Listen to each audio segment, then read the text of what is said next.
Hey, hey, beautiful people. Welcome to Monday Midlife Storytime, where my goal here is to keep it real, laugh at life, and maybe, just maybe, learn a thing or two along the way.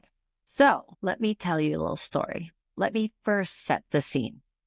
Picture this, it's the golden age of air travel. Pan Am flights, people smoking in the cabin, no security lines, no jet bridges, just you, your little paper ticket, which, by the way, at the time it was everything, and a sea of yellow taxis waiting at baggage claim. That is the childhood of my flying experience. And it has changed so much today. So let's fast forward. Air travel is, I don't know. Is it any better? I mean, it's busier. It's super stressful. I don't know about you, but airports sometimes can be so stressful. I used to enjoy going to the airports as a kid because I was like, ooh, that meant we were going somewhere. And today it's kind of more like a circus. But this story isn't about that at all. I'm just painting pictures so that you can get the full scope of what went down.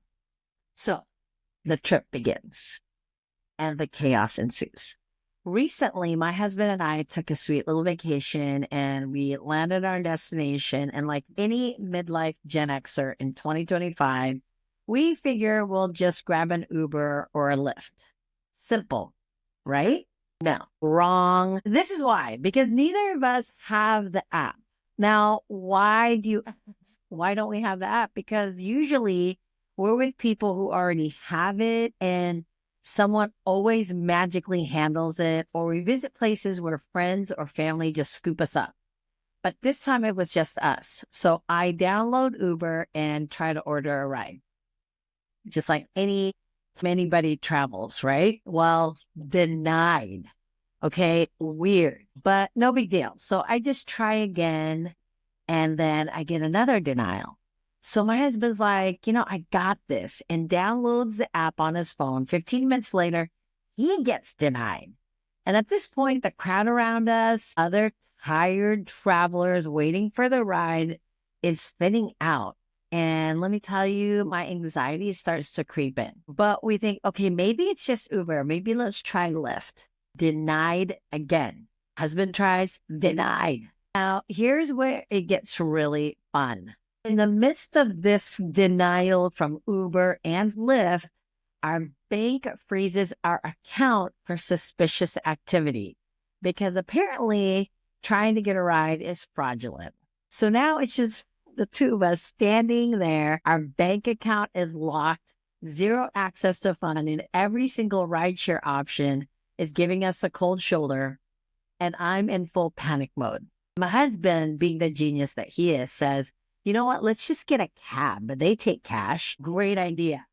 So we walk over to where the cabs are hanging out, which is not in the same area as the Uber and Lyft, which I thought is weird, but I've never really noticed that before, but it's probably like that in all the airports. So we get there and we knock on the cab's window, and he's like, absolutely, I'll take you. But he's going to charge us triple the cost. And mine was like, yeah, negative.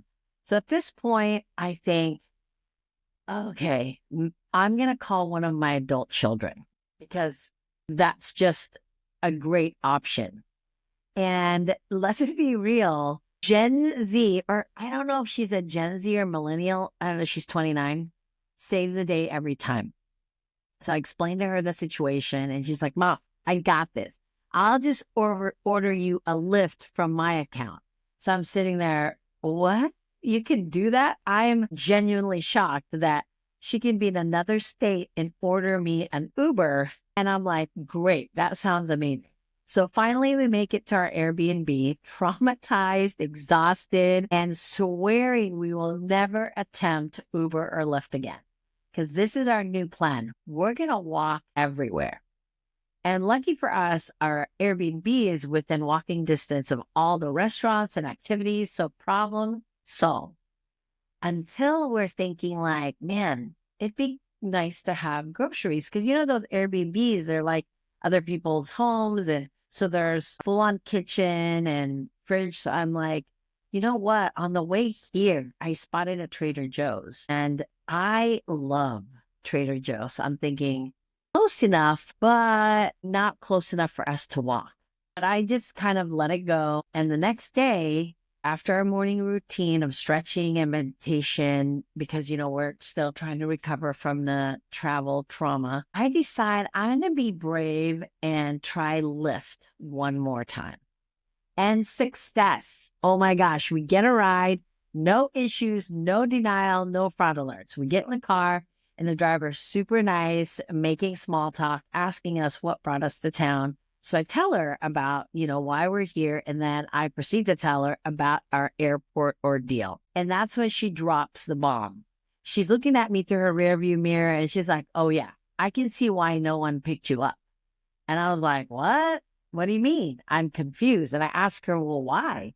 And she says, well, lately there's been a problem with gang initiations where new members are beating up Uber and Lyft drivers. What? Excuse me? But what does that have to do with me, right? I'm thinking like, that doesn't make any sense.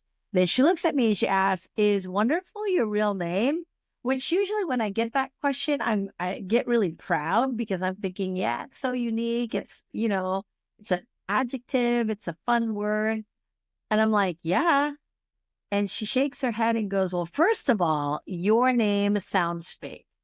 Second, you don't have a picture on your profile. And third, it looks like you've never used the app before. If I were a driver at that time to pick you up at the airport, I wouldn't pick you up either. And I'm like, what? And I'm in total disbelief. And my husband's he's laughing. He's just laughing, like trying not to die of laughter. But then she says, only reason I took a chance and picked you guys up is because I thought, what member is up at 9 p.m. on a Wednesday trying to go to Trader Joe's? I am dying. I'm like, what? I was done. I could not stop laughing. I was like, she said it with such a straight face, like, I picked you guys up because I'm thinking, what gang member would be up at 9 a.m. on a Wednesday to go to Trader Joe's? My God. Lesson learned, y'all. Oh my gosh. I'm telling you right now, as a midlife, which it's so funny because I never think that'd be a thing. But here's what I learned. If you're going to use Uber or Lyft, update your profile. Use a name that doesn't sound fake and upload a picture. If your account is new, drivers might assume you're a criminal. I would have never put that together. And if all else fails, you know what? Call your millennial Gen Z child because they will save you. Oh my God. Lastly, thank goodness for Trader Joe's because the only reason we survived this entire fiasco is because there's no gang members up at 9 a.m. on a Wednesday trying to get to Trader Joe's. So I'd love to hear your stories of what it's like to be a midlife Gen Xer because I need to know that I'm not alone. Well, I hope that you enjoyed my story. Till next time, midlifers, stay fearless, stay fabulous, and stay out of gang-related Uber mishaps. All right. See y'all later. Bye.